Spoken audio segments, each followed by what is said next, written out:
Good afternoon. I think we're going to get started here. So good afternoon.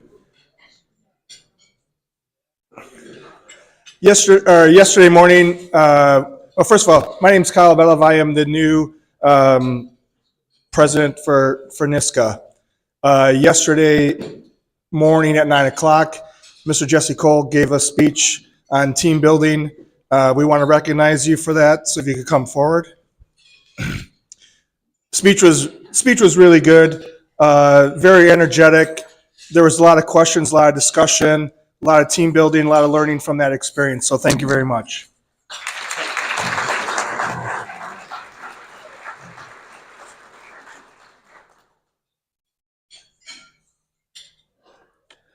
All right, I think we'll begin with our program for this afternoon. First thing I'd like to do is recognize the members of the awards committee. If all of those of you that are here, could you please stand up and be recognized for all your hard work?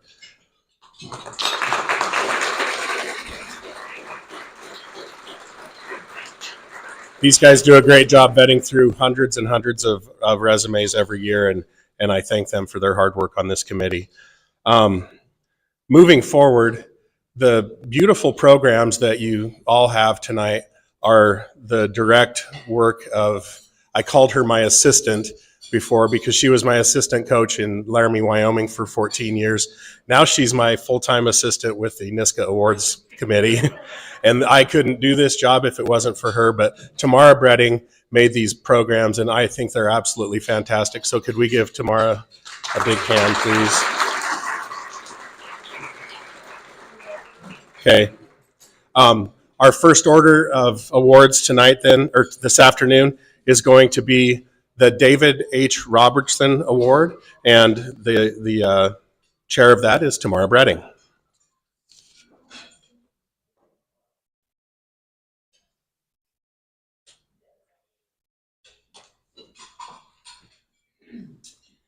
Okay, well, thank you. The David H. Robertson Award for Excellence in Coaching is designed to give coaches who have won 5 state titles an award, and or diving coaches who have had 4 different individual state champions in diving. And this is an award that I think a lot of coaches aren't aware of. So we've done a great job. We have 9 coaches receiving the award this year, but not all 9 of them won their 5th title this year. But it's because coaches like you are getting the word out, or thinking of coaches that they remember from their states that have done this, and then getting those people to apply, because when you apply, you get it. So I'm going to read the names of all of the coaches that are receiving it this year. If you are here, please come up and stay up here, and we'll just all stand up here at the end. And then if you are not here, but or if you're not here, if you are here to accept one on behalf of somebody, you can also come up here and accept that for that person. So our first person is Brian Wright from Breck Blake School in Minneapolis, Minnesota. Ronald Raper from St. John's School in Houston, Texas. Don Mason from Novi High School, Novi, Michigan. Scott Johnson from Edina High School in Edina, Minnesota. I'm not sure if that's how you say Edina. David Fox from Phillips Academy in Andover, Massachusetts.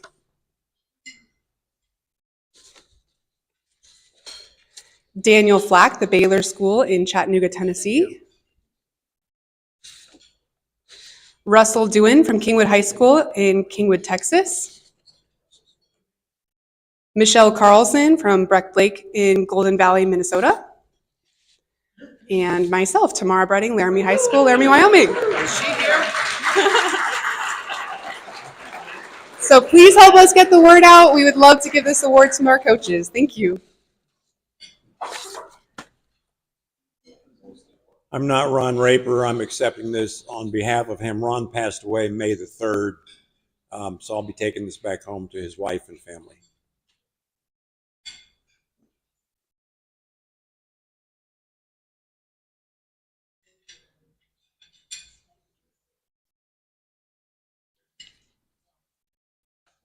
Okay, our next award is the Award for Excellence in Media Coverage of Interscholastic Aquatic Sports, and this award is named after the late Brent Rudemiller, and presenting that award is Tamara Bretting. So this award is actually has been awarded to David Settle of Laramie, Wyoming. This is another award that we don't typically get a lot of nominations for. So if you have anybody in your state who does a great job of covering interscholastic aquatic sports, in your opinion, please send us an email. We'll give you the nomination form, and you can give us a couple of examples of their work so that we can look that over and select a recipient. David Settle is amazing. He is a yopreps.com and also KOWB Sports Network radio guy in Laramie, Wyoming. He covers high school sports across our state, all of them. And the amount of time that he spends on swimming is incredible. You'd think that it'd be like other places where, football gets all the attention, basketball gets all the attention, and then the swimming is a sidebar. But he spends honest, genuine time interviewing athletes, interviewing coaches, traveling around our enormous state. I know it's not as enormous as Texas, but it's just really great to have a reporter that cares that much about our sports. And I'm going to be taking that award home to him because he couldn't make it because of family commitments. So thank you.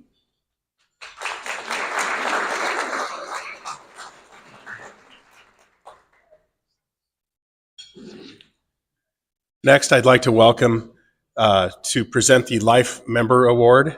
I'd like to welcome to the mic Don Roberts.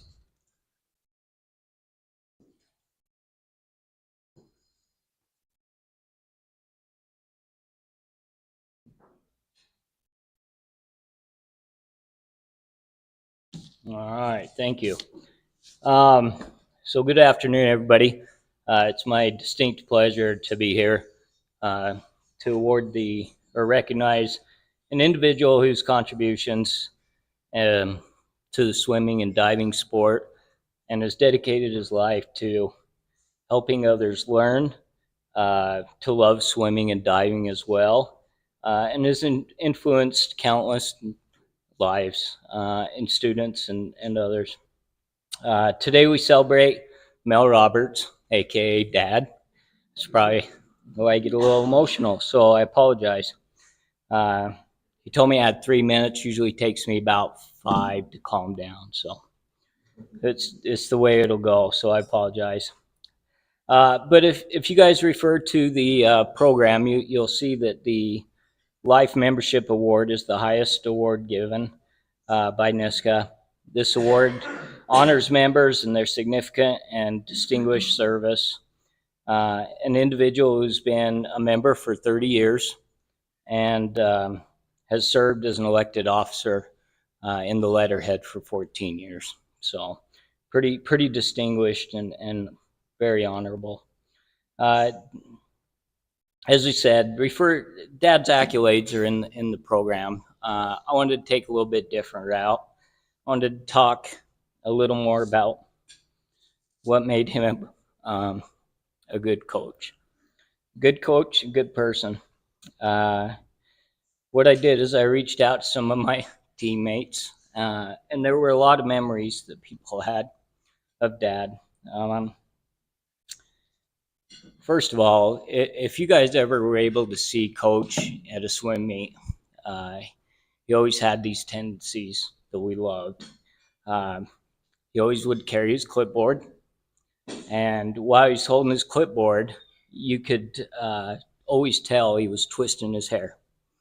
If you guys see any pictures of it, he's got his clipboard, he's twisting his hair nervously, and you could always tell how focused he was on your swimming because he was leaning. He was trying to get you to out-touch a competitor. In my case, point your toes when you dive. But it was always a memory that stood out with our group. As you watched Coach, you could tell he had a vested interest in every student. Excuse me, I apologize.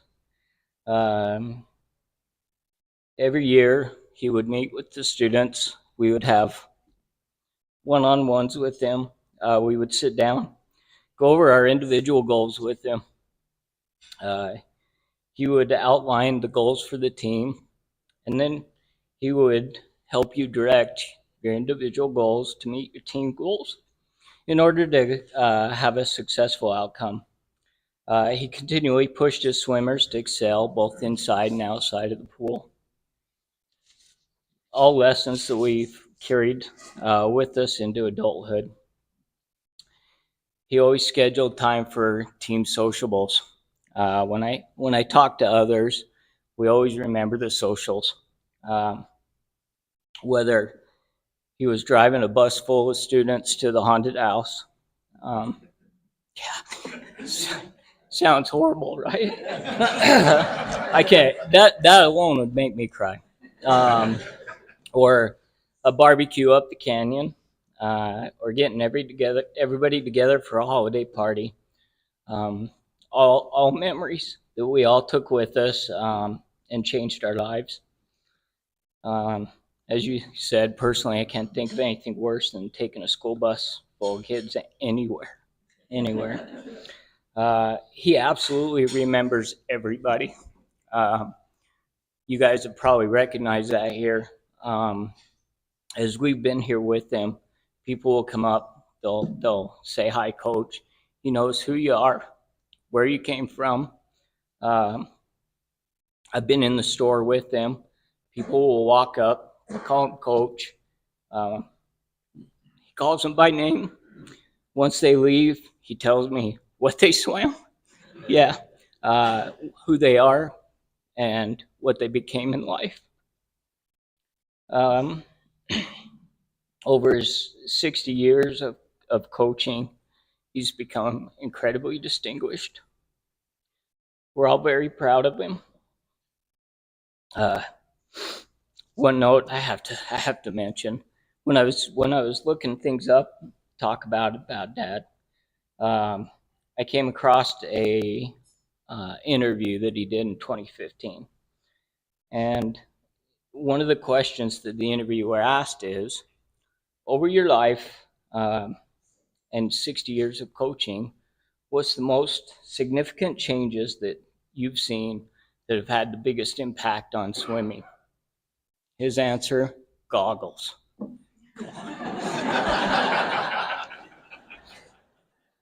He also, yeah, horrible. Could you imagine? He also mentioned how when they started painting the lines on the bottom of the pool and the targets on the wall, how it improved the flip turns. But that's Dad. Always makes us laugh. So, without anything further, please stand and help me recognize Mel Roberts. Dad.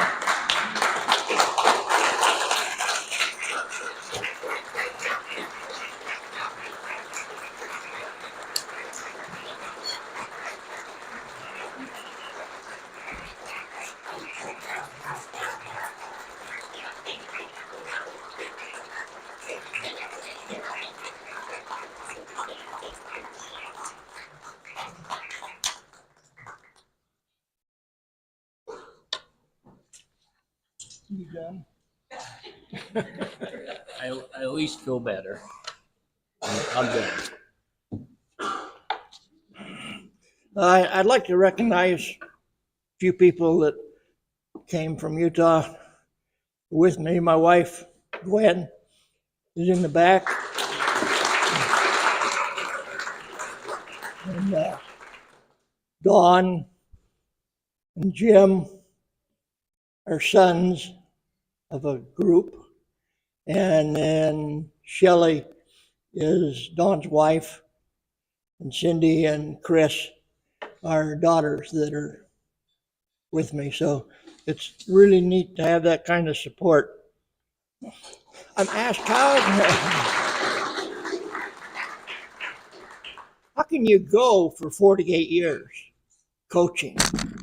And I always tell them, when you start coaching, it's all about winning. You want to win, you want to set your reputation up, you want to have self-image, you want to feel good about it. But after a few years, that starts fading away.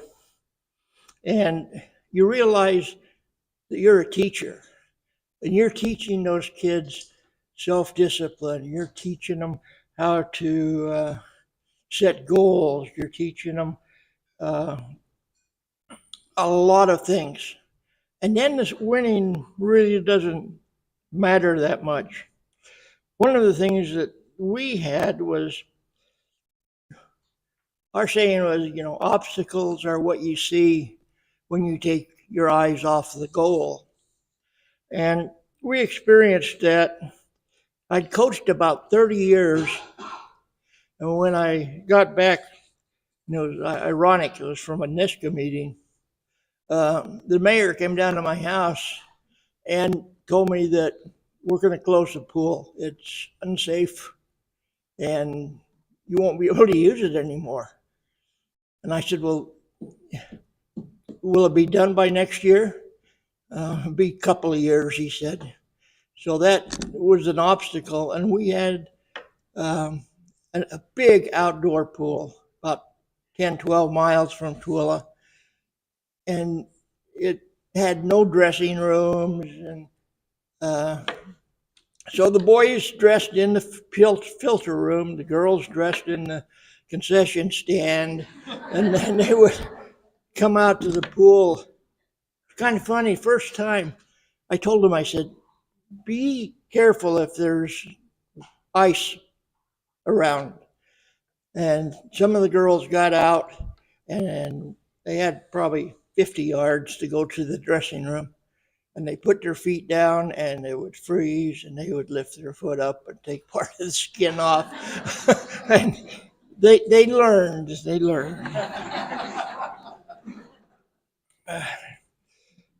And during those 2 years, I had the toughest group of kids I've ever seen. They still won a couple of state championships, and they had so much invested in what state stood for that nobody was going to take it from them. And another thing I learned was with Lanny Landtroop, what a great man he was, that speak to every kid every day. Let them know that you're aware of them. Give them a little bit of recognition, and they'll feel better about that. And when we did that, I had the girls team, the boys team, and the divers all competed at the same meets, and it had to work out at the same time. But they got really close together and they supported each other. And that was a great feeling. And let me see here.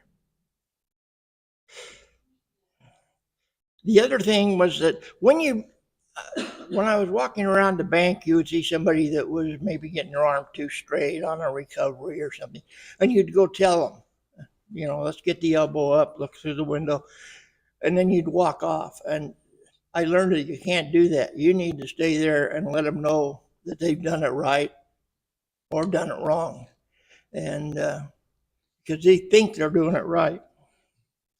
And in closing, I just want to say that remember that the smallest deed is better than the grandest intention. Thank you.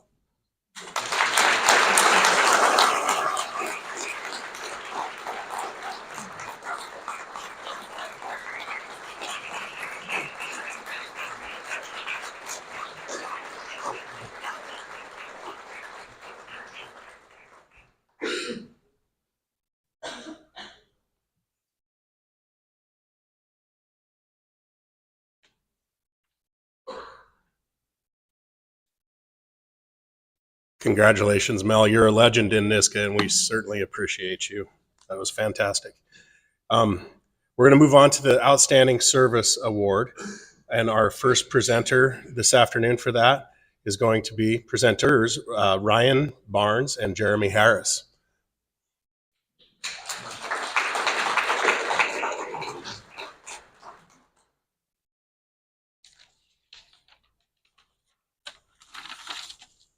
Hello, everybody. My name's Ryan Barnes. Obviously, I get to present this award to my dad. It's a very special day where we get to honor exceptional coaches with prestigious awards from the NISCA. It's my privilege to present the NISCA Outstanding Service Award to an individual who has achieved remarkable feats and holds a special place in my heart, my dad. I played lacrosse and football, so I'm a little out of place here, but I would love to discuss the profound impact that my dad has on his athletes. As I reflect on this award, I envision a coach who dedicates his heart and soul to his athletes, a coach who instills in us the values of love, respect, perseverance. And my dad was much more than just a coach. He was a mentor, a friend, and a constant source of inspiration. Um, During my time playing for him, he wasn't just my dad. In fact, I actually never called him dad. He was always John or coach to me, and he held the highest standards in guiding us with his unique blend of toughness, and compassion. One of my most fondest memories that stands out was my last lacrosse game. We were down, I don't know, it was 10-2 or something like that. And my dad brought us into the locker room at halftime, and he gave a speech that I'm not going to say that I remember because I was in a different headspace at that point. But from what I've heard from my peers, it was pretty inspirational. And we actually ended up coming back to win 13-12 in double overtime. And to end it, and then I'll introduce Jeremy, and he can talk more swimming because that's what we're all here for. My dad he's a shining example of a coach who always believes in his athletes. It's my honor to introduce Jeremy, who's going to talk more about swimming.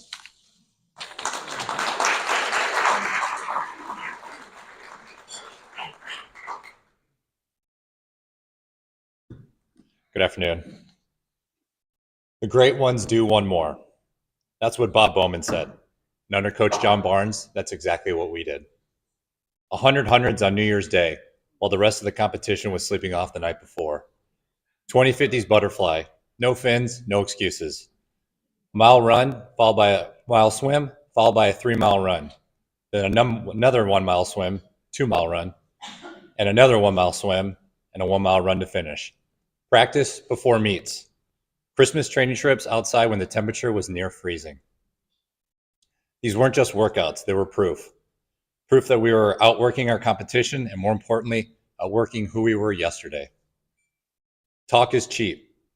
Coach Barnes always made sure we backed it up with work. John began coaching in 1985 and has led the swim program at St. Thomas Academy in Mendota Heights, Minnesota since 1998. A few of his accolades are 16 state championship teams, the most in Minnesota high school swimming history. A high school dual meet record, 192 wins, 11 losses, 1 tie. 7 Olympic trial qualifiers, 15 national qualifiers, 32 junior national qualifiers, 28 high school Americans. 2 World University Games gold medalists. 5-time Minnesota High School Coach of the Year. 2018 National High School ACA National Coach of the Year. 2021 Hinsdale South Foundation Hall of Fame inductee and ASCA Level 5 coach. But beyond the accolades, what stands out most is the life-changing impact John Barnes has had on the people he's coached. I know because I'm one of them. My name is Jeremy Harris, and I swam for Coach Barnes for 5 years at St. Thomas Academy. And during that time, he won 5 consecutive state titles. But what I value more than any medal or record is what I learned from him. Discipline, pride, humility, and how to show up every day ready to do one more. Coach Barnes wasn't just a coach. He was a mentor and role model. He built a culture of connection. He brought us into his home, shared meals, told stories, and made sure we knew we were more than just athletes. We were family.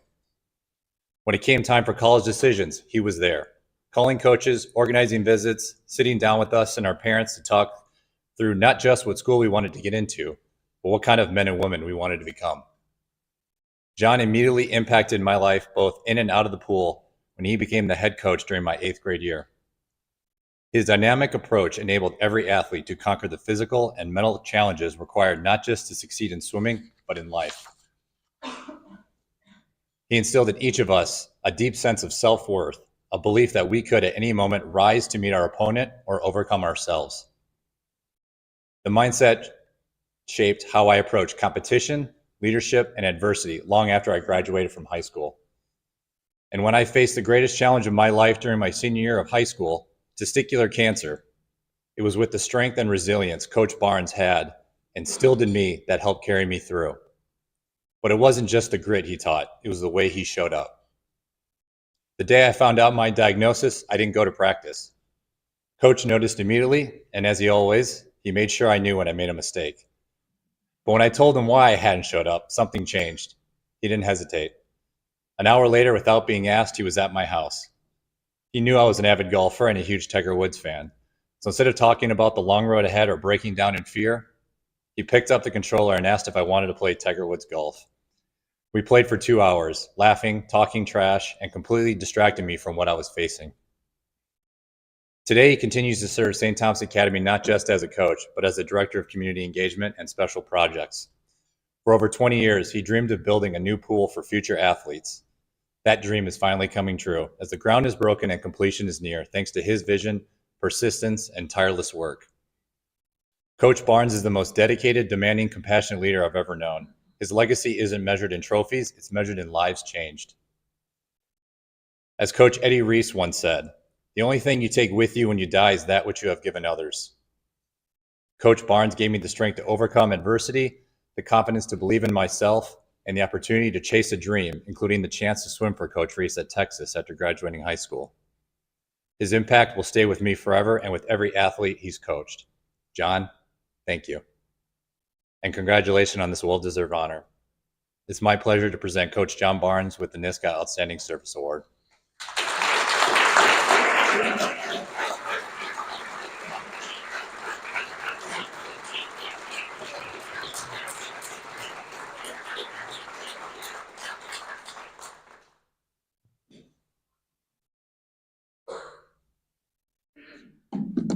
All right, I'll take care of your guys' payments in a little bit. Thank you for making me sound pretty good. What an incredible honor. I'd like to extend a huge congratulations to all the award winners. I mean, come on, who doesn't enjoy a nice trophy now and then? I'm deeply grateful to the NISCA board for all the work you put in for this banquet and this conference. It's outstanding. You guys deserve a huge applause because you guys worked your butt off. Thank you guys very much for that.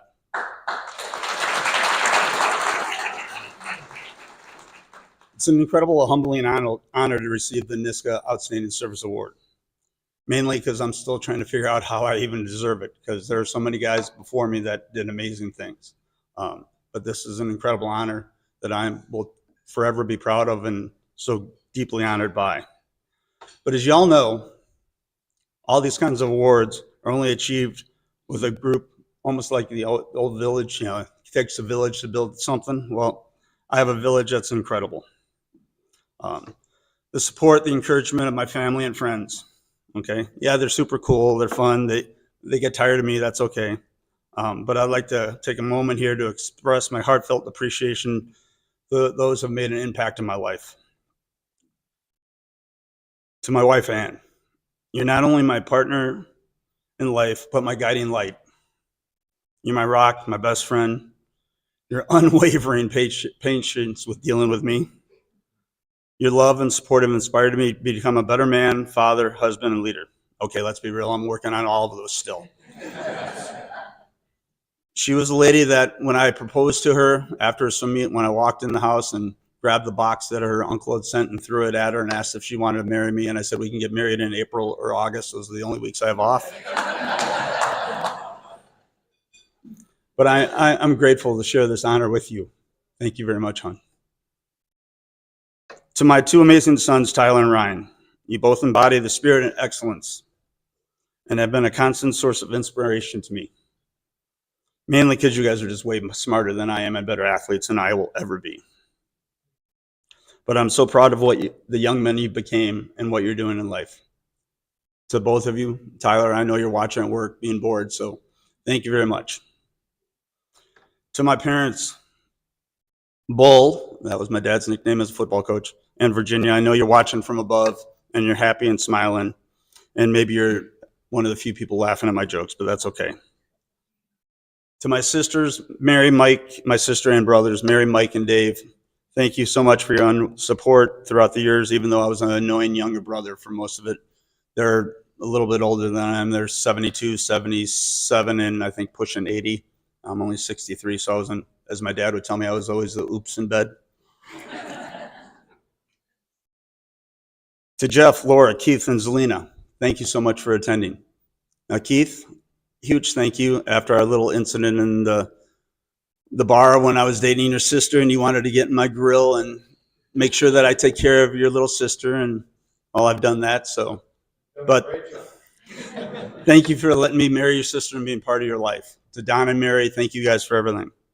To my coaches in Hinsdale, Gary Burton and Buff Tolman, your mentorship and guidance played a major role in shaping me into the coach I am today. I'd like to just thank you guys for everything and what you've done for me as a coach. It's been amazing. I know that both of you are probably rolling your eyes when I talk about you, but you shaped me to what I am, and without Coach Burton and Coach Toneman and Coach Watson and Coach Bob Tykert, all the people we had in Hinsdale that were outstanding. You know, I just had to get another chirp in about.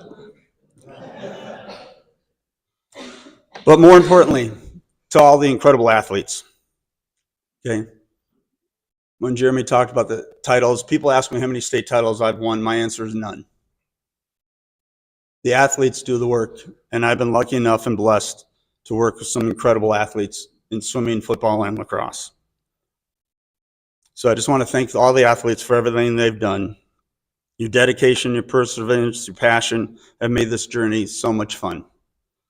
And as I enter the fourth quarter of coaching, I know that I have some fun roads ahead and some really fun roads in retirement ahead. So looking forward to all of it. Once again, thank you for this incredible honor. And I was hoping I was going to be the last one, but it's not going to be quite fitting. But my final words, thank you guys. Now let's go party. Guess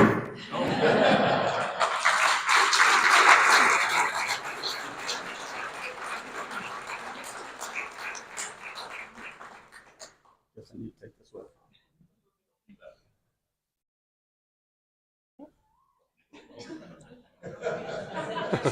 Hey, we need that back. I thought I said, don't leave that.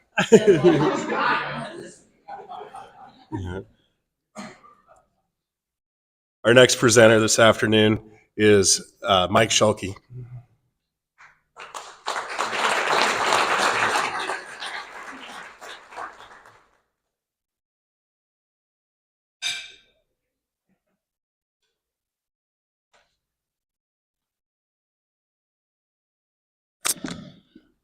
Sorry I didn't get dressed up, but you all know me with my Hawaiian shirt.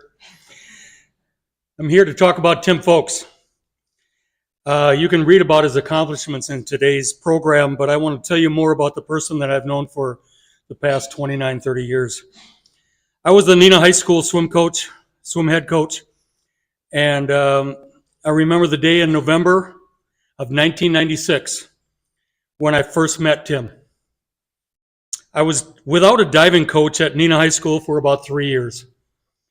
For those 3 years, my assistant coach and I did a tag team coaching. One would coach swimmers, one would coach divers. Next day we'd flip-flop. This went on for 3 years. Then someone told me that they heard that a diving coach moved from Milwaukee up to Neenah. You might be interested. I said, well, give me their name and number. So I called him. Coach Folks said he really wanted to have some time off from coaching. I didn't let this go. I begged and I begged. Finally, he relented, saying that he would come in sometime and check things over. He showed up the next day at practice in a suit and tie. Came right from work. From that day forward, he kept coming to practice every day. Not always with a suit and tie. He loved to coach diving. During his years of coaching at Neenah, Tim constantly told me he was going to retire. First, it was after his son graduated. Then it was another diver coming along, and he said, would tell me, I'll keep coaching until they graduate. This repeated many, many years. The Neenah High School swim team was all the better for it, for the 25 years that I was blessed to have him. He loved to coach diving. Not wanting to make less of any of the other diving coaches in Wisconsin, but I was blessed with the best diving coach in the state, club, high school, college. It's my pleasure to introduce to you my friend, this year's Outstanding Service Award, Tim Folks.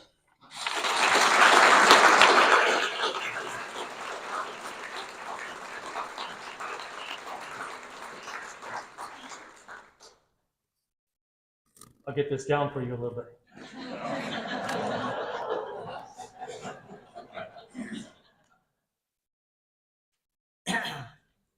There is nothing to stand on. So, and over the past couple of days, I have heard some short jokes, so you have 15 seconds to get them out. Time's up. Thanks, Mike, for those words. Vince Lombardi said, winning isn't everything, it's the only thing. And I don't really think he meant the actual win. I think the winning in character, the winning in what you do off the field. And I want to recognize NISCA for their programs because that's what they're doing. They're recognizing all of our coaches for what they do, not only in the pool, but away from the pool. And that makes for a strong organization. So I thank you for that.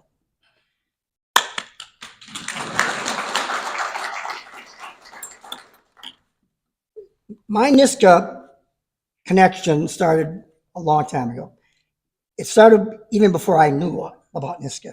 In 1963, it was a summer of 63 before I went into 8th grade. I was at an open swim at Longfellow Junior High School in Wauwatosa. I like to throw myself off the diving board. I could barely swim. And the pool supervisor / lifeguard walked over to me and said, I thought he was going to yell at me because I couldn't swim.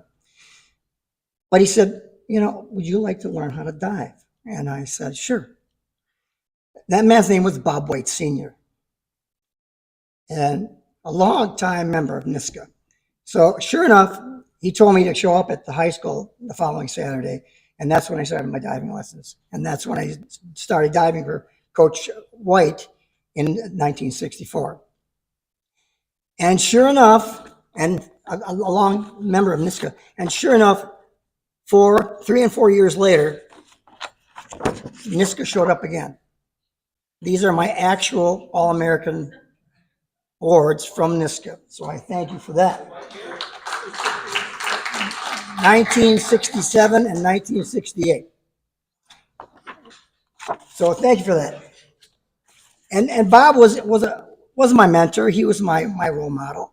He gave me my first coaching job at my alma mater in 1970.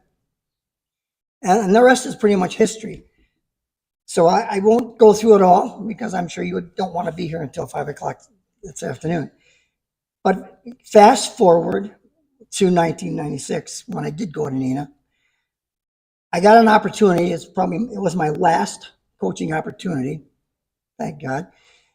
And Mike Schulke gave me the full power, the full reins, let me do what I wanted to do. And he was the diving coach's head swim coach of all time. Imagine a head swim coach letting you have 4 to 5 athletes in diving for sectionals and state. Imagine the phone calls you're going to get from some swim parents asking why your kid isn't swimming in the pool and why there's some divers instead. He did that for me, and I really appreciated that. So thank you for that. And that's when NISCA showed up again. Mike dragged me back into NISCA. Of course, Tom Koch was involved in that because we used to talk at all the WISCA meetings. And sure enough, I'm sending off my tapes to Don Mason to get All-Americans, which I got a couple. And I appreciate that for NISCA. That program really helps our diving in the state and the country, and I appreciate that a lot. So I want to say thank you to NISCA again. I want to say thank you to Mike. I want to thank all those people out there that helped me. I can't name them all because the Lord knows that you can't do it all on your own. You're going to get a leg up. And Lord knows I got lots of legs up. I wish I would have got legs up this way, but I didn't. A special thanks to the Wisconsin table. I want to recognize Kendra Willis Clements in the pink. She is a 2002, 2003 Wisconsin All-State diver of mine. She lives in Houston. She drove down to see us today. Thank you for that. And last but not least, my wife, Lucy, holding up the phone, of 49 years and going strong. She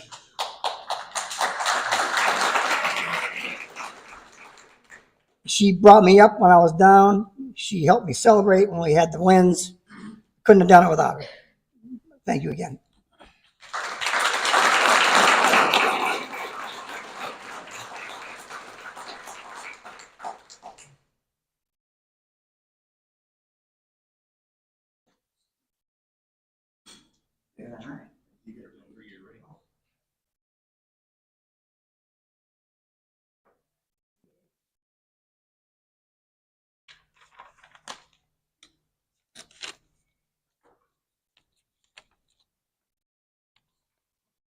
Okay, I gotta raise this up again. I'm not tall by any means, but a little taller than. All right, let's keep going. Next presenter, I'm happy to introduce Angela Johnson-Ryer. I looked at that and I thought, I hope I don't mess it up. So I took a good guess. Most people pronounce my last name Rear when they try it, so I'm impressed when you get it with the German. Thank you for that. Hi, I'm here today to accept an award on my dad's behalf. My mom is here with me to accept it on his behalf. My dad passed away 2.5 years ago, and I've been looking forward to this and dreading this at the same time because it's kind of the last big thing we get to do in his memory. And I'm very, very thankful for this opportunity. In the 2.5 years since he has passed, I've gotten to speak about him several times to large groups of people and have been appreciative. From his funeral at the high school that he taught at and coached at for 38 years, of course, as a total swim coach, he had his actual funeral at the high school in the auditorium. We swimmers from the 1980s donated all the food because they insisted on it. Friends donated the flowers because they insisted on it. We had the celebration in the cafeteria. I think that feels like something that you guys would all understand and respect. Got to speak about my dad when the Illinois Swimming and Diving Association created a coach's award in his honor. The award was because my dad was known in Illinois swimming for being a coach's coach. He never saw another coach as a competitor. He saw him as a peer, that it was his job to lift up and make sure they were successful. When his assistant coach for years and years decided to start a competitive program to my dad was the first one there, helping him develop a business plan, helping make sure that his programs would be successful. He ran the meets for him for the first year so that those meets would be smooth because he knew how to do that. You're just that kind of person. At each of these events, I've gotten to talk about my dad, and I've had different stories that have come up, but each have had the common strand of he is a wonderful friend, coach, mentor, boss, employee, dad, husband. And so today when I was coming, I decided I'm ready to talk about why he was each of those things. I recently became acquainted with the work of 2 psychologists. First, I also want to say when they told me I had 3 minutes to speak, I was like, uh-oh. And then I respect that nobody has followed that rule. So thank you for that. Don't worry, it's 5 minutes. I timed it. I recently became acquainted with the work of 2 psychologists that say there's 24 core character strengths that everybody holds to some degree. And so each of us has some part of those 24, but you take this short little quiz online and you find out what your 5 core strengths are. And those core strengths are what make you feel you. So when you're acting within your core strengths, you're feeling like you're being your most authentic self. You feel like people are really seeing you and you're getting to be yourself. there's many strengths that each of us have in lesser quantities. For instance, when I talk about my dad, I'm not going to talk about how creative he was or how spiritual he was, which, you know, many wonderful people have those qualities. But I'm going to talk about the 5 that my mom and I identified without my dad taking that quick little quiz, because he's not here. We very easily could say these are the 5 things that made my dad my dad. The first character strength I want to talk about for my dad is perspective. My dad was happiest when he could provide wise counsel to others. He would take his tiny grandchildren and help them make good choices, his teen swimmers, and help them transition into adulthood, and his fellow coaches to help them navigate challenging parents, which I'm sure you're all familiar with, and other difficult situations. The second character strength that jumps out for my dad is his humor. I love the juxtaposition of the perspective with the humor, because those were just kind of fun to have this kind of wise man who also was very known to start tearing up and belly laughing at his own jokes, laughed harder at his own jokes than anybody I knew. We'd have a tough practice, and my dad loved to sing and was in a band for years, and he would put on Jimmy Buffett's Fins, and we would do a kick set, and every time Fins came on, we'd all stop and do the, you know, and he knew when to tell the funny stories, and that was just really important to who he was, and he felt like himself when he got to make you laugh. The next character strengths, we're on number 3, we're getting there. The next character strength is fairness. So my dad served a tough school district and chose to never leave it. It was West Chicago, far western suburbs. It was a blue-collar suburb that was very heavily Hispanic immigrant. He could have left to go to wealthier programs and more successful programs, and always chose to serve this community because it meant a lot to him. When I was in high school, back in that other century, my dad noticed that a bunch of the moms in our school were not graduating. Teen moms were not graduating high school. They didn't have the community support and resources in order to be able to get them through that kind of transitional time. My dad was a PE teacher, so he developed a pre- and postnatal care PE program for mothers in his high school. He then got a local church to partner with him, and he so that they could watch the kids all day, so the moms could be in the program. My dad would then have my mom take the moms shopping on his dime to buy them maternity clothes and clothes for their babies. He sponsored, also on his dime, annual picnics and community events for them. My mom would describe him looking at like Santa Claus at those. Kids crawling over him, you know, just the warmest, kindest person. But yes, fairness is the next one. He thought everybody deserved his respect and a chance. Number 4 was my dad was always honest. And I would say sometimes brutally honest, but yes, you know, he usually did it with the humor as well. But he would talk to you and let you know where you were and help you navigate that. But the most predominant character strength for my dad was kindness. He was eager to do a favor for anybody. There was never a good deed that would go undone. For some reason, and I always find a way to tell an embarrassing story about myself, but this is the one that came to mind this time. So I swam for my dad through high school, and then I went off to college, and I was not good enough to swim at where I went. And so I made some great choices. For instance, I took up smoking cigarettes in college. And I came home, and like any 18-year-old, thought I could hide that from my dad. Now I have a 17-year-old, so I can imagine how well I did at that. And so I came home, and after a couple days, my dad said to me, he goes, obviously I can tell you're smoking, and I just want you to know that the most important thing to me is that you are yourself with me. So the fact that you ever feel like you have to hide anything about yourself is just, that's not the relationship we have, and that's not the kind of dad I am. I can't imagine of a parent being able to have that reaction. And I am so thankful to have a dad that let me know it was always safe to be myself. And I know he did that for my mom. I know that he did that for his swimmers. And we're so grateful that we had him through that. So thank you today for letting me honor my dad, an amazing swimmer, coach, teacher, mentor, friend, dad, husband, for his perspective, humor, fairness, honesty, and kindness. My mom's going to come up and accept the award on his behalf. Thank you.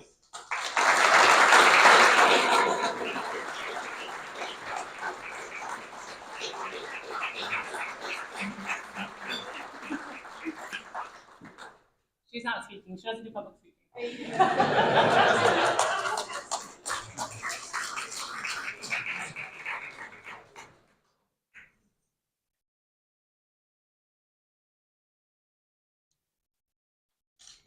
Unfortunately, Kevin Murphy was not able to make the banquet this year, so his award will get mailed to him as soon as this banquet is over. So our next presenter for this afternoon is Don Mason.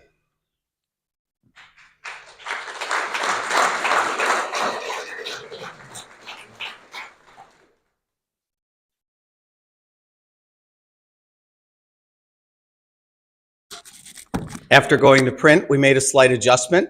So I would like to introduce Liam Pearson, John's son, to introduce him.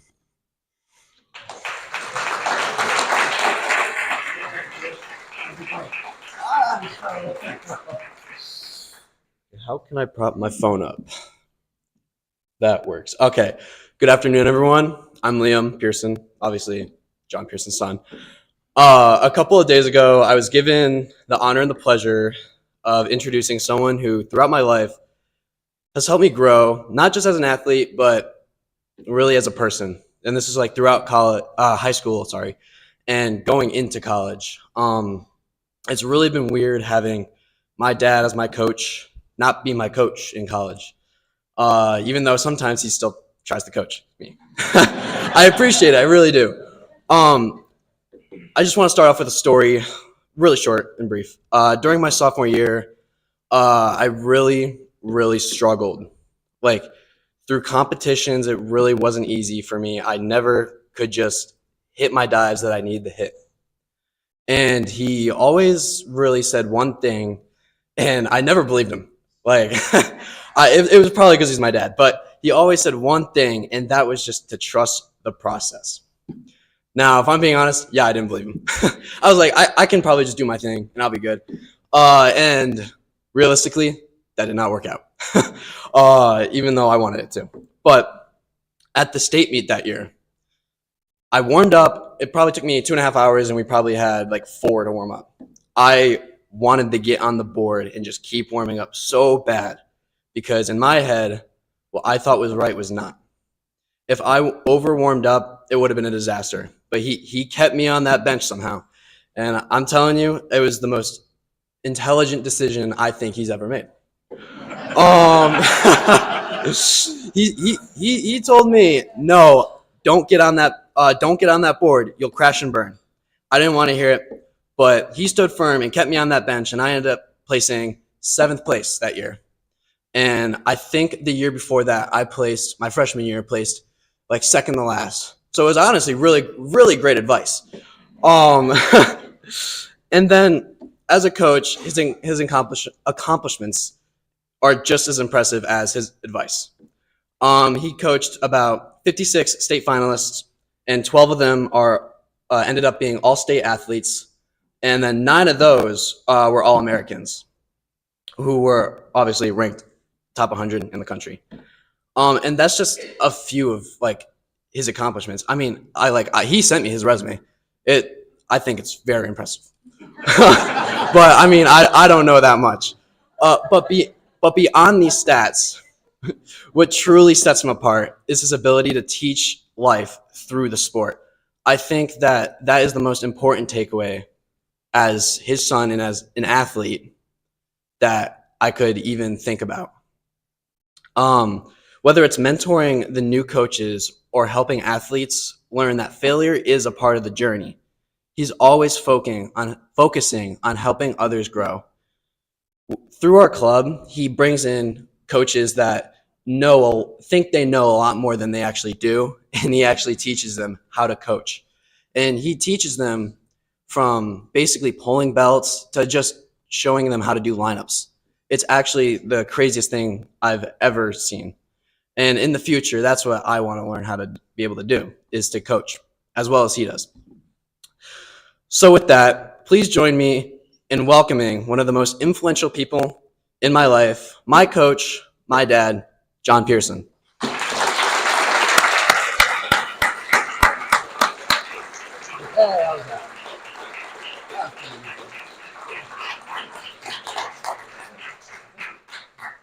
Oh my.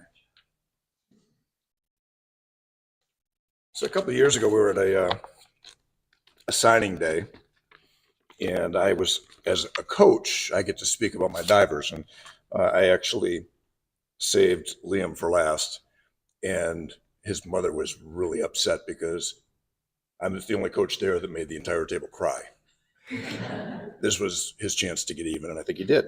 So the other thing is, it's kind of interesting. We didn't talk about what we were going to say, but sometimes those meaningful moments just kind of force themselves. You'll see that in just a moment. I want to thank NISCA for this opportunity. I'm humbled and honored to receive this award. We as coaches, I know we don't get into coaching for awards, but it's nice and it's incredible when hard work it pays off and other people actually see the passion you have, and hopefully you've done the right thing over a period of time. And like I said, it's an incredible honor. But my reason for coaching when I was younger was just to stay involved in the sport and help young men and women grow as athletes, but more importantly as people. Working in interscholastic sports, our priority has to be students first, then athletes. And if we do our jobs well, those kids, they'll excel, both in the classroom, on the diving board, in the pool, and in life. When I first started collaborating with other coaches, it was with the local organizations. It was interesting, though, because as I learned years later, it's modeled after this. It's modeled after NISCA. It was the Macomb County Swim Coaches Association. And it was a group of like-minded coaches that got together to promote swimming and diving in the Macomb County area. But when I got involved there, that's when I really started to grow as a coach. From there, I started working with the MHSAA. I was able to help standardize the format of our regional qualification meets for our state finals, because I felt that every student athlete deserved the same opportunity and the same experience at each of the 9 regionals. It didn't matter if you're Division 1, 2, or 3. You needed to have that same feeling of a qualification meet to get to that state finals meet. And I wanted to thank the MHSAA for allowing change. And it was a little radical at the time. We started doing everything online. You had to tell 9 different meet managers, regional meet managers, that they had to do it one way. And that was quite a challenge. After that, I actually had the opportunity to work with NISCA, first as his own VP. I actually represented the swimming and diving coaches for the MAC and the Detroit Public School League. And it was interesting because I'm a diving coach, but I went to the swim meets. I spent time at the Detroit Public School League Championships, getting to know some of those coaches, working with all the MAC coaches in the area. That also gave me the opportunity to move up and become the diving chair for NISCA. It's a big responsibility. It's one I take seriously. The good news is, as the diving coach voice in that room, and some of these guys are right here, I have the support of the community. I have the support of our group and the leadership in the state, and it helps us grow our sport and hopefully do what's right for the kids, both swimming and diving. I appreciate the support. These gentlemen right here, thank you. I appreciate you. I also had an opportunity to start working with Mr. Mason. When he brought that All-American selection process to Bloomfield, he brought me in, and I was able to help and learn. And I'll tell you what, if you ever have an opportunity, if he gives you a call and says, hey, can you get here?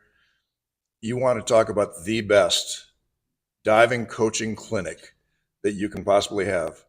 Sit down and watch 550 11 dive tapes over the course of a week. And be with some of the best coaching judges, high school coaching judges from across the country. If you can't learn something in those 4 or 5 days, you're not paying attention. But what I discovered was, the more I gave back, the more I took on, the more I tried to help, the more I learned, the more I received. You can't help get better as a person, as a coach, when you surround yourself with people that provide support, encouragement, and that hold you to a higher standard. You've now all met my son, Liam. I've often told him he's lucky to have me now after some 40 years of coaching and learning to be his coach as opposed to that coach I was back in 1982 when I first hit the deck. All the experiences that I've had through these groups and through this group have made me a much better coach. But what I found out is you have to keep an open mind, continue to grow, continue to learn, continue to give back, and always be open for opportunities. This is funny. I wanted a real quick story. So I've only got a minute here, and believe it or not, when Don first looked at it, he proofed this for me. He saw 3 pages, and he about had a heart attack. Then he realized the last page was really short. So we're okay. But so I have 2 boys. It was important to us that our boys were involved in their school. Grades were first and foremost. We're blessed with a great music program at Oxford Community Schools, and they've been in orchestra from the time they were in 5th grade all the way through high school. But when they got to high school, they had to pick a sport. Now, they didn't have to swim or dive for their old man. They had to pick a sport because it was important for them to be involved in another way, to give them that energy, that outlet. My oldest son, Ethan, and I love him, looked at me and said, "Dad, there's no way I'm diving for you." And I said, "You know what? That's okay." I said, "But you got to pick something." And he ended up swimming for 4 years for Jackie Rank, our swim coach, and had a nice career, learned a ton, and it was a great thing. When Liam entered the 8th grade, he came to me when I was working out some kids, and he said, "Can I start training with you?" It was an honor, and of course I said yes. 2 seasons later, Liam was figuring out how to compete and enjoy some success, and we entered the championship season. Oh, by the way, this would be his sophomore year. And in that first meet of championship season is going to be our league championship, and Liam lost a little focus. Instead of diving his meet and, I don't know, trusting the process, he was going to go after the best diver in the meet. In the process of that, he failed his second dive. So got off the board, failed front 2.5. Almost failed his third dive. Front full twisting 1.5. Got it in, kept it just square enough, because if he'd failed that second dive, as you all know, he's out. Well, we managed to keep him together enough that he ended up with a 5th place finish in that very competitive league. We had a whole week to regroup. So I made some phone calls, and with the advice of a few friends, some great coaches, we managed to regroup, and he took 3rd in that regional to qualify for the state finals. We got to the state finals. I saw my son actually relax and have fun. Now, he was chomping at the bit. He wanted on that board. And so what I'd do is I'd let him get on, because we have so much time during the swimming, because we had a separate diving well, that we could warm up all day if we wanted to. And boy, did he want to. I'd let him on the board. I'd give him 4 or 5 approaches, 4 or 5 bounces, and I'd call him over, "Sit down." And he'd watch his friends all bouncing and jumping and trying to figure it all out. He's like, "Dad, I got to go." I'm like, "No, sit down." And then I'd watch the clock. I'd get him up, and we'd do a little bit more. Well, he ended up having fun. He was centered. He was relaxed. He was diving his meet. He made it through the prelims and semis. Had a very, very good first 8 dives. Now, in Michigan, we can coach and we can judge at our state meet.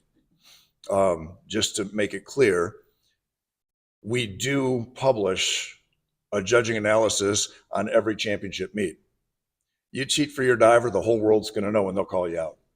Now, you can ask my wife if I have any effect on Liam's scores in big meets. It would probably be to his detriment, not to his benefit, to the point where one time when he was going up against one of his better competitors from an All-American from West Bloomfield High School, he did a front double turn that I absolutely did not like. And the official gave it a 7.5. The opposing coach gave it a 7.5. I gave it a 5.5. to the boos of the Oxford parents and my wife yelling out, "Who is the Russian judge?"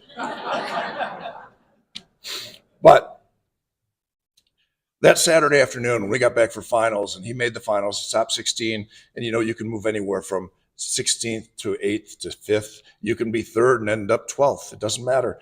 That whole thing is wide open for diving. I had no idea where he was. I was focused on giving all 16 kids, all 40 of those dives, my best attention to make sure every kid had the right score and they ended up in the right place. When he was done, I didn't know where he was. I didn't know where he finished.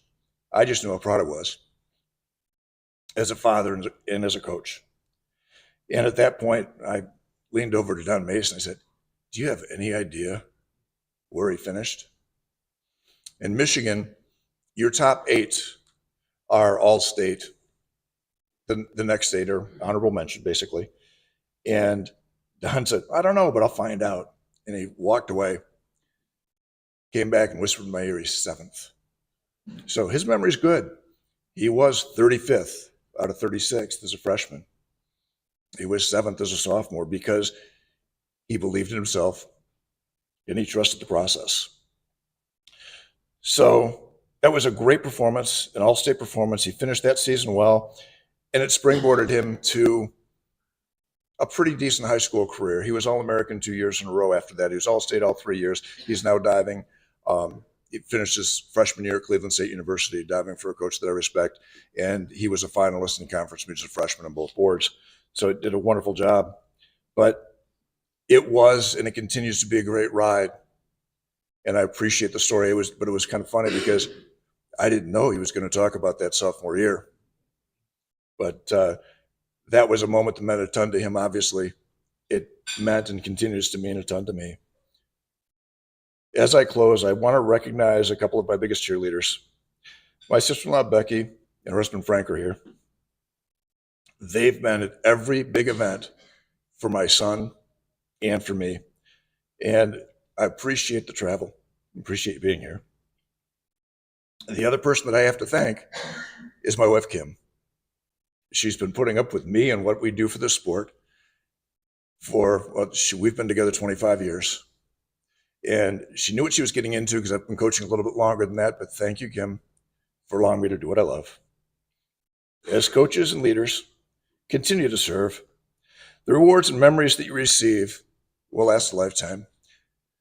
Thank you to the Coaching Association. Thank you, NISCA. And thank you to my family for this honor. I appreciate you.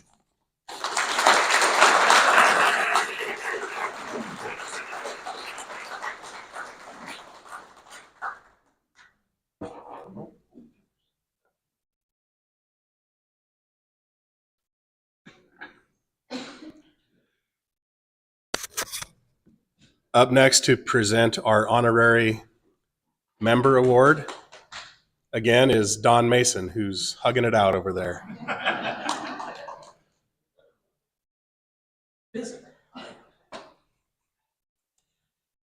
Originally, Pete Hugo was supposed to present this award, and he sends his condolences. His health is not great, but he misses all of you guys and wishes he was here.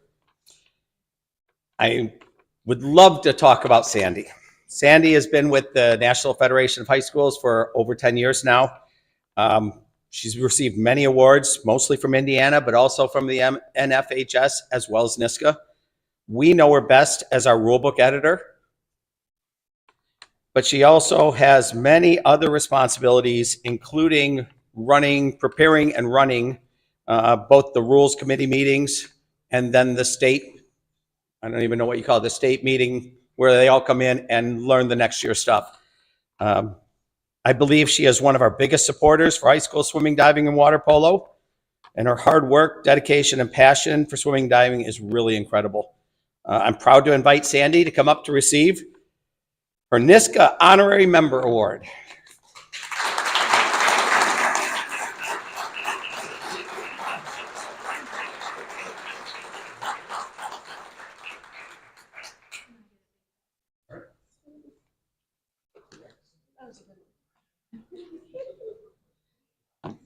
Good afternoon, everybody. Again, The first thing I'd like to do is welcome and thank Don. We've had lots of conversations. I said, keep it short, Don, because I know that there are a lot of very flowery introductions and, of course, the wonderful speeches of everybody's experiences. I'm just a little old rule book editor, but I wanted to thank Don for his intro. He followed suit, no pun intended. And, you're still with me. Okay, so swimming and diving, particularly swimming, has always been a passion of mine. And actually, I've been involved with swimming for 53 years now. I was a swimmer, coach, an administrator, a state association administrator, and now a national administrator of swimming and diving and water polo. So to say that it's a passion of mine is probably an understatement. I'd love to thank all the award winners here today. All the recognition is fantastic. This is one of the best things that NISCA does, besides the professional development and all of the opportunities for growth and leadership. The stories today have been amazing. And not only at the administrative level, as far as the officers are concerned, but also what the coaches have done in the field, all under the guise of education-based athletics. And in my shortened speech this afternoon, I didn't even get to say the words, but that's what we're all here for, right? We're all educators in some way. A lot of us are in the high schools as educators there, but if not, you're educators as coaches. And it doesn't really matter what sport. We all understand what education-based athletics and participation is all about. So I wrote a couple of things. I'd like to thank you for the ability and the opportunity to collaborate and work with and talk to, particularly all the new coaches in the room. That was cool. I said it earlier, at the risk of being redundant, we've got to share where the resources are being housed. That's one of the NFHS's responsibility. And so at the risk of being redundant, we talked a lot about resources, and know that I personally am a resource for all of you. For those of you who know me, know that that's the fact, but those of you who don't, y'all have a direct line to my office and my number. So I want you to feel that familiar relationship with me and with the NFHS. Let's see. I wanted to, lastly, I wanted to talk a little bit about what I heard this afternoon just before we broke for lunch, or to get dressed for lunch and the banquet. The speaker talked a little bit about family. And this goes back to what I shared with you initially about it's been a passion of mine.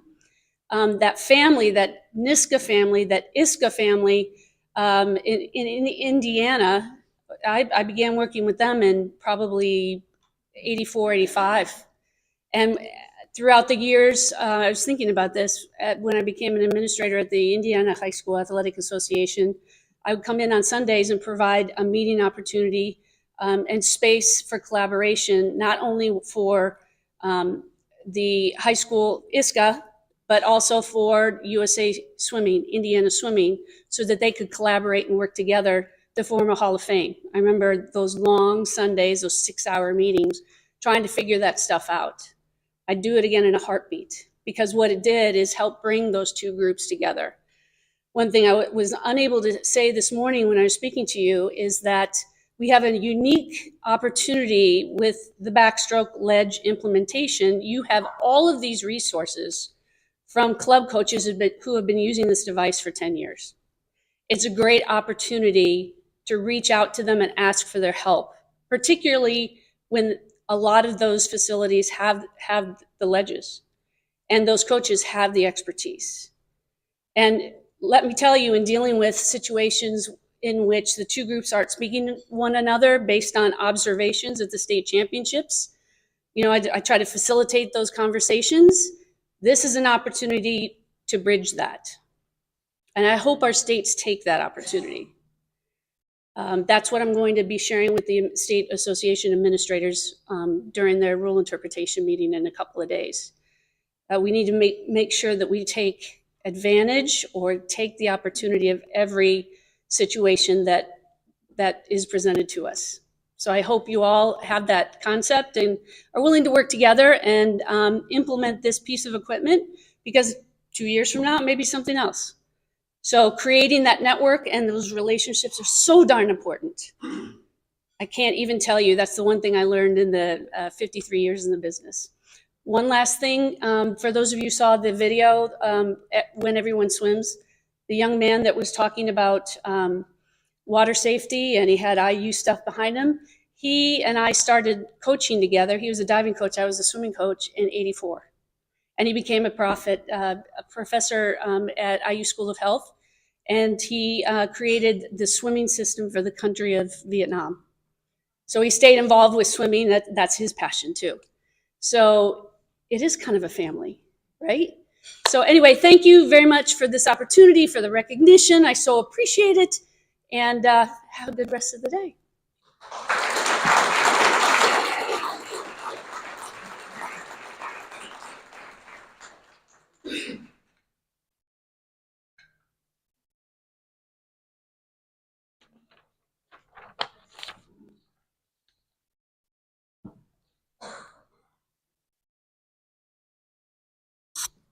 Now we're getting to the big awards.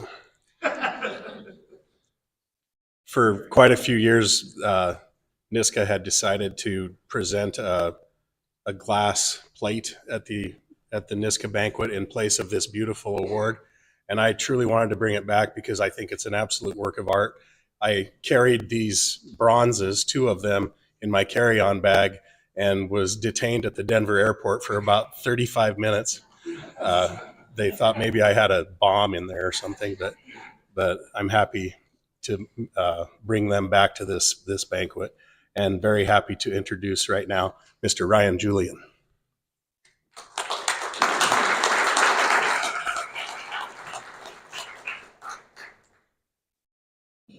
So Eve made me write this down because I have a tendency to ramble a little bit, but so I know most of you know me as Rye Guy from my podcast. It starts with whiskey. But to Eve's swimmers, I'm just Coach Eve's husband. That's what they call me. Eve often tells people that I have a voice or face for radio, I think is what she said. So I was a little shocked that she asked me to come and actually do this in person versus zooming in. But anyways, so today we celebrate a coach whose 26-year career has been defined not just by laps and lane lines, but by leadership, legacy, and a whole lot of heart. We honor someone whose commitment to aquatics is matched only by her dedication to the young people she coaches and mentors. The Collegiate Scholastic Award recognizes an individual who's made a significant, lasting impact on interscholastic aquatics. And when it comes to impact, Eve doesn't just check the boxes, she helps write the playbook. As I mentioned, Eve's been coaching for over 2 decades, with most of that time spent leading the boys' teams. Over the years, she's coached well over 250 athletes, which I know a lot of you have a lot more than that, but this is Grand Rapids. And she still has the notes and times on all of them. She's mentored 8 assistant coaches and has watched 2 of them become head coaches themselves. She doesn't just develop swimmers, she builds leaders to carry on and promote the sport. When she returned to her alma mater at Ottawa Hills in Grand Rapids in 2002, her first team had 5 swimmers. That made for some really quick meets for the most part, which, me not being a swimmer, I was okay with it. So now she's averaging around 30 swimmers on her team and has led Ottawa to an impressive 15 consecutive state meets, which is pretty big because I don't think they had done that since the 90s. But what truly sets Eve apart isn't found on a stopwatch or a scoreboard. It's in the way she shows up for her athletes day after day, year after year. At the end of season banquets, when seniors give their heartfelt and usually unrehearsed speeches, and in conversations with their parents, a consistent theme always emerges. Eve's impact on their kids, team culture, and leadership is life-changing. Those aren't my words. Those are words from the parents and athletes. Former swim parent Claire Portinga said, Eve is proof that an individual with a vision and energy can build a successful program. That program Eve has built is competitively successful, but more importantly, it fosters leadership, sportsmanship, and growth in all of their athletes. We are forever grateful that our sons could be part of this program that she created. I'm getting there. We're getting there. So each season, Eve has captain's leadership sessions at our house. They go through a book, and she's teaching those kids on team leadership, handling diversity, conflict resolution, and goal setting. I'm usually hanging out in the kitchen, cooking dinner, and listening to those life lessons, and often learn something myself. Beyond the pool deck, Eve has been a dedicated member of NISCA for 16 years, serving as webmaster, secretary, and making history as the first woman ever elected to the NISCA executive board. That milestone is not just significant for women in coaching, it's a powerful example of what leadership should look like. So today, it's my great pleasure and privilege to present the Collegiate Scholastic Award to someone who doesn't just build programs, but continues to shape the very future of interscholastic swimming. Eve.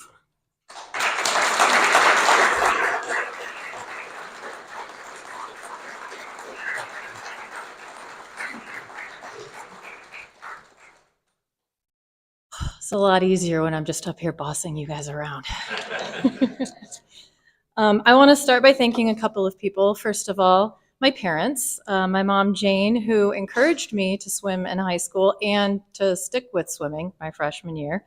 My dad, Dick, for introducing me to the NISCA folks and encouraging me to be part of this organization.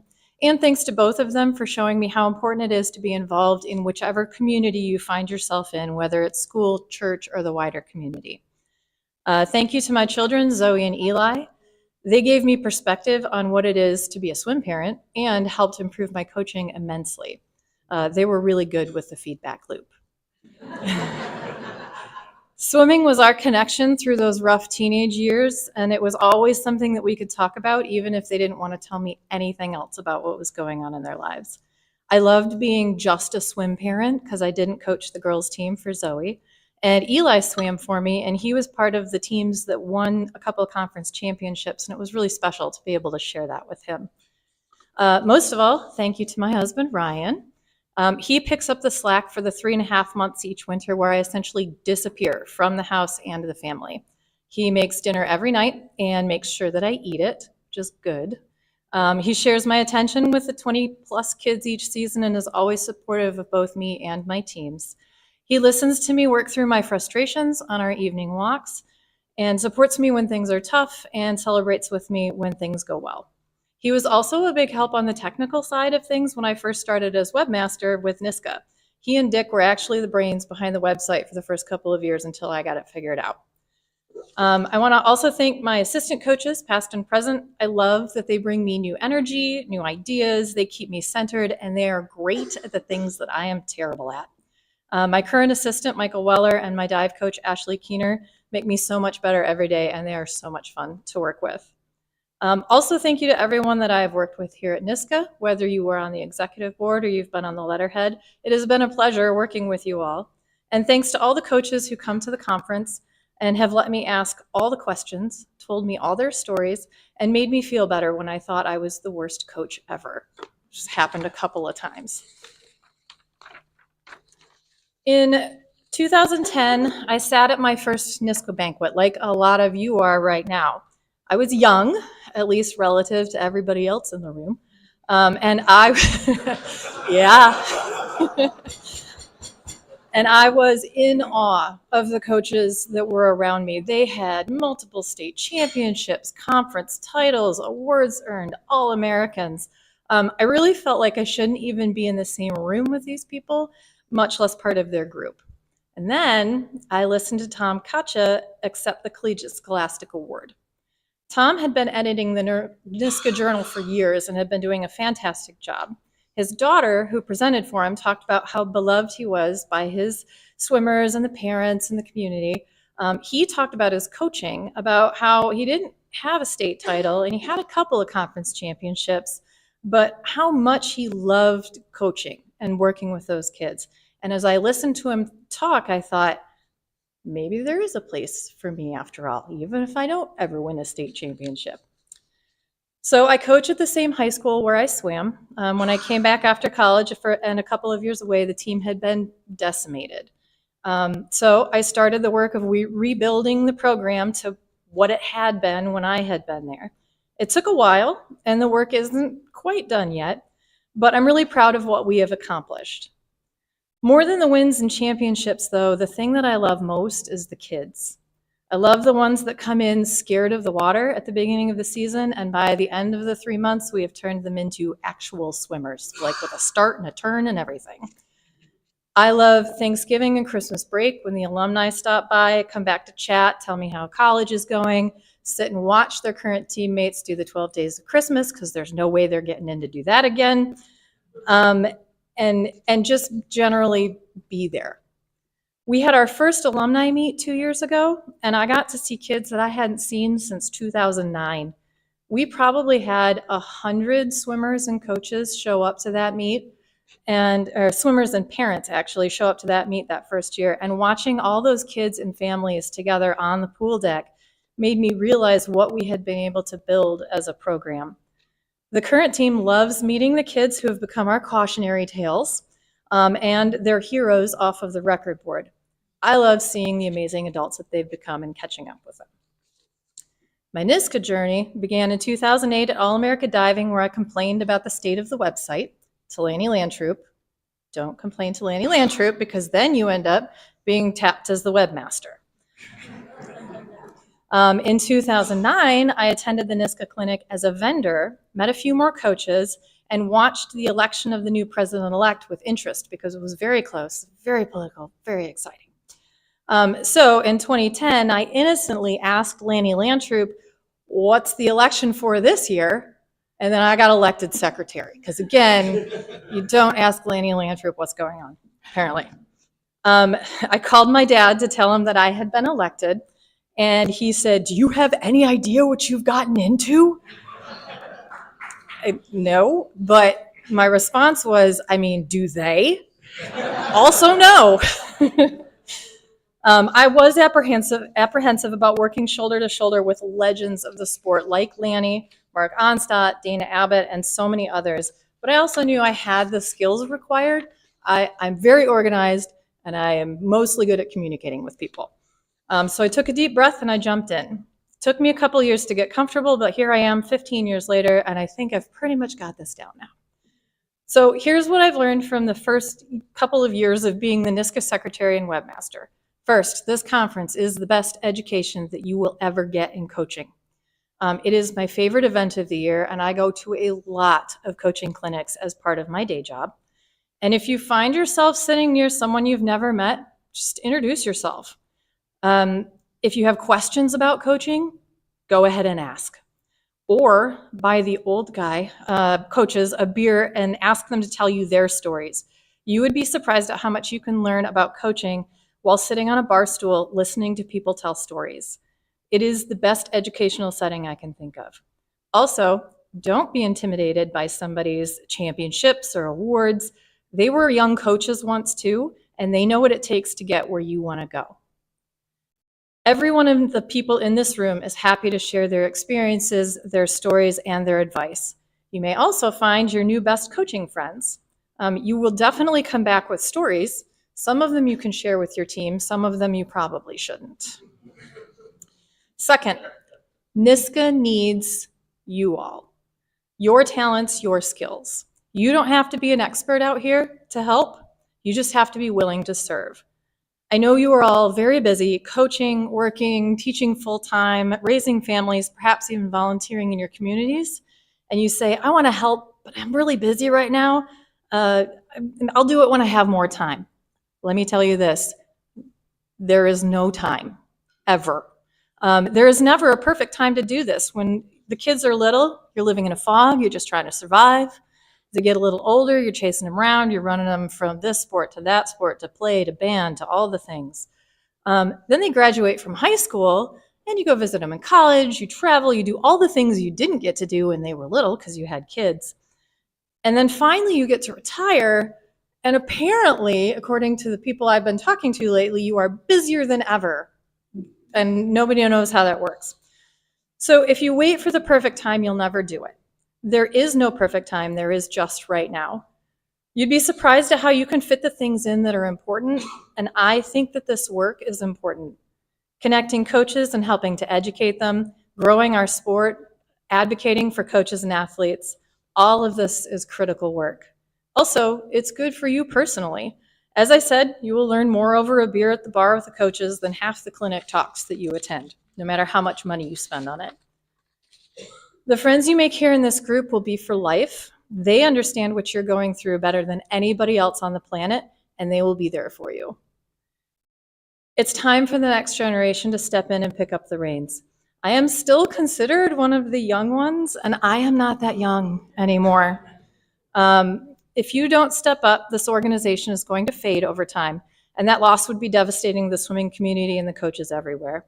It is my fervent hope that someday I will be retired, sitting at Banquet, watching one of you receive this award for all the good work that you have done coaching and for NISCA. And the time spent getting to that point and the friendships built along the way will be absolutely worth it. Thank you to NISCA for this incredible honor. It has been my pleasure to work with you.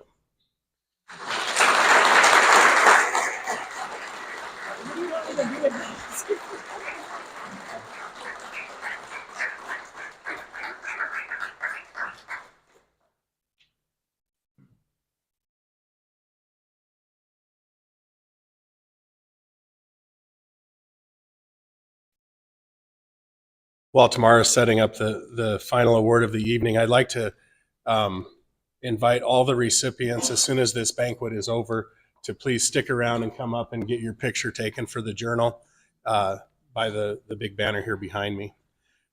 So it's my pleasure to do our last award, the 2025 NISCA Hall of Fame Award, and our presenter for that is going to be Mr. Dana Abbott.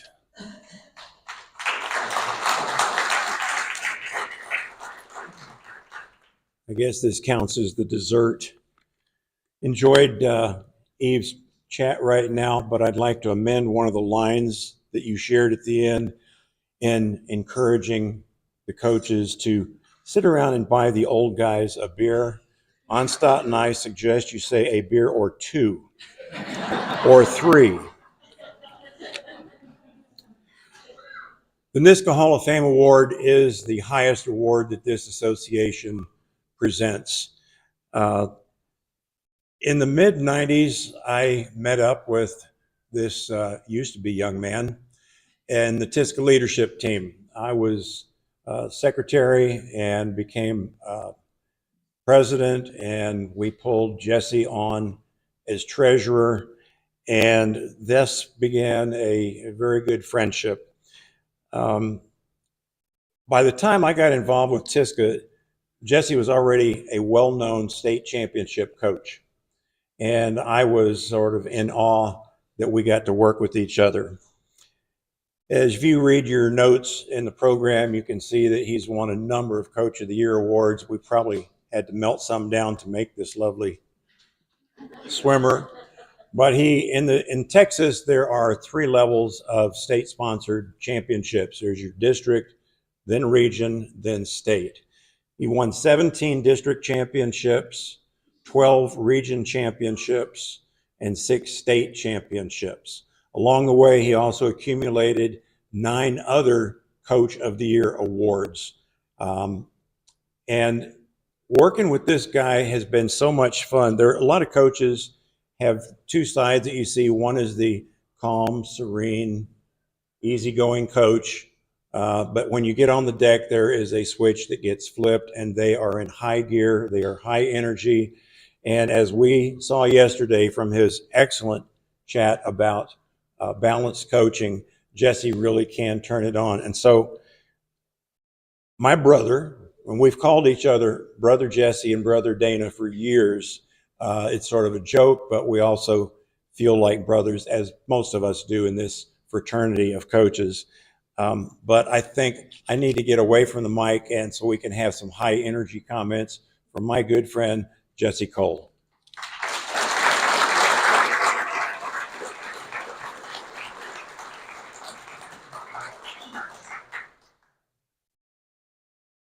Well, dang, you guys said it all before I got up here. So now I'm a little nervous because I don't do this well. So I got to kind of pull everything in. I'm in awe of this award.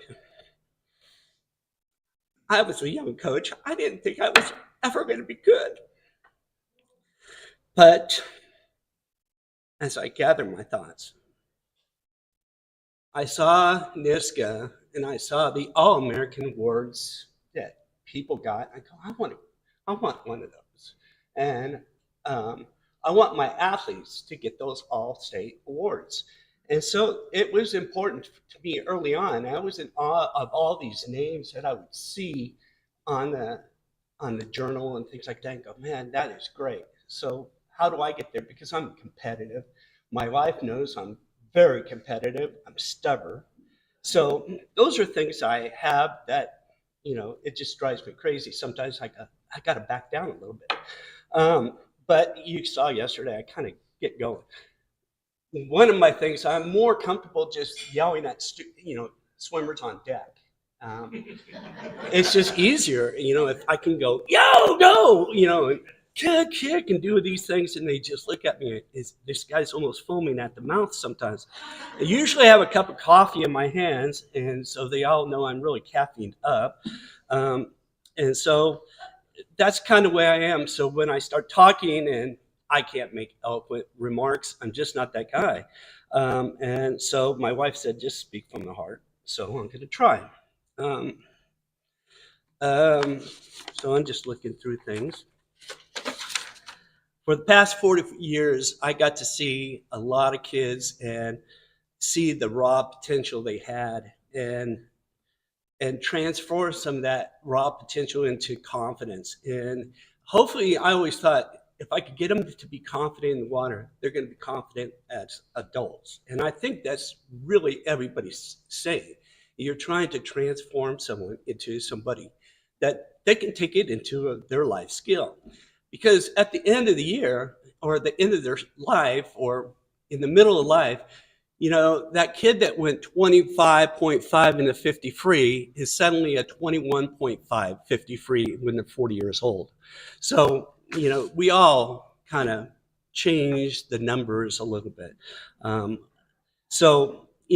that's the confidence that they get and the dedication that they put in the water. And I think that's really, really cool to see. It's the things that we do as coaches, pushing them into events that they're not comfortable with. One of the things I always tell my swimmers, you got to be comfortable with being uncomfortable. And tonight I'm uncomfortable. Honestly, they taught me more about being patient. They've taught me joy. I find a lot of humor in kids. It's so much fun to bug them. I'm constantly just pushing buttons like, you look like you guys could start dating, and that just drives them crazy. And I will say things like that and go, and just make fun. And that's the way I like to have my conversations, start off with something kind of weird. And because I am weird. But today I really want to thank NISCA for this award. I am humble. It's just overwhelming. I never got to get my Outstanding Service Award because it was a COVID year. And so I'm really happy to be here today to accept this award. And I accept it for all the coaches I know that, as I said yesterday, I was a big thief. I stole every idea that I could find. I sneak up behind people and listen to them talk to their athletes. I heard some great things about, tell me what you did bad, and I used that one because honestly, sometimes they would come back and they would be all upset and I thought it was a good swim. And I go, well, what did you think was bad? And they would tell me, I'd go, no, that was really pretty good. So you learn how to. I learned how to be a better coach by watching other coaches coach, and I think everybody here. It doesn't matter if you win a state championship. It really matters personally if you've done something good for them. To my colleagues and friends, thank you for the friendship. Dana, we had a great time. To all you, I mean, we're going through this together because, we're trying to convince swimmers at 6 a.m. in the morning that this is a really fun time. And I was talking to one of my swimmers last week, and he was just dragging in on deck. I said, "What's wrong?" He goes, "I really hate the mornings." I go, "I understand. I have a secret. I really hate the mornings too." He just looked at me and go, no, I just don't like to get up. And so there's a secret I'll tell you. My wife is the one that gets me up because I can't do it. And so my wife will say things like, for longest time, it was, she would come down the hall and she always brings me coffee in bed. So this has always been the great thing for my wife to do for me. I thank her so much for all that. But she would yell down the hall, "It's uppy up time. It's time to rise and shine and greet the new day with a song in your heart and a smile on your face." And so it kind of always put me in a good mood. And the other one was, if she wasn't saying that, was, "It's coffee time." And I go, yeah. So I always think I always enjoy that. It gets me up and gets me going and gets me caffeinated. And I need that. I really like to thank her for all the things she did for me through my career and still does now, helping me, supporting me, and making the household go when I was to produce what we're doing here. And I really think that support helped me with my career because I could talk to her and bounce off the negativity I had about the job sometimes, because let's face it, sometimes the job is it can beat you down and you need that cheerleader to bring you back up. I'd like to thank my son for his support and coming to meets and talking to me and, realizing that he had to, I wasn't always going to be there for some of the things that he had to do, but he knew that I was his biggest cheerleader as well. And finally, I'd like to thank my swimmers who I had the privilege of coaching, all of them, the best ones and the worst ones, because, there are some really bad swimmers out there, So I thank them for diving into the pool with me and making the effort. And I really actually thank the parents. Sometimes they drove me, crazy. I'll say bat, and you can fill in the rest of it. But, they taught me to be a better coach because I had to think through and say, how do I solve that problem so that parent won't make that comment or want to email me? I love that presentation where they were typing the text messages and I go, I've done that. I've really done all those things. So I really thank them for trusting in me that I was a good enough coach to coach their kids. And this induction is really more about the idea that we're all a community. And I'm so honored and thank you for this incredible honor. I don't think I could ever match it, but I'm still coaching, and so I'm not going to say I'm retiring. But I'm so grateful for this award, and I appreciate all that you do. NISCA, thank you for this clinic. Thank you for giving me the opportunity to speak at it. I learned so much, and it's great. It energizes me too. And all the things that you do, I mean, it's incredible, the time and the energy that the people in this room give to the community of swimming and diving and water polo. So I appreciate that, and thank you.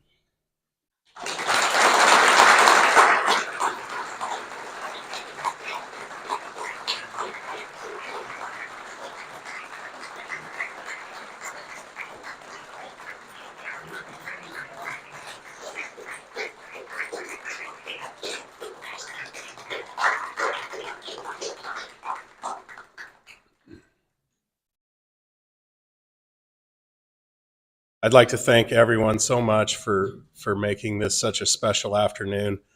All the introductions and the acceptance speeches were just quite moving, and I never get tired of hosting this banquet. A very special time, and thank you all so much.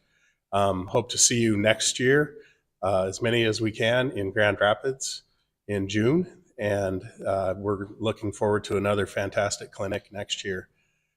So again, thanks all for coming. Have a great rest of your afternoon, and if all the awards winners could please come up here and we can take some pictures. Enjoy your afternoon. And Eve? Oh yeah, where's it at? There's also a gathering after this, probably in about a half hour or so, 4 o'clock at McIntyre's. Yes, and Dana, what do you need? Oh, also past president's picture up here as well. If you want extra programs, come see Tamara Bredding. Thanks again.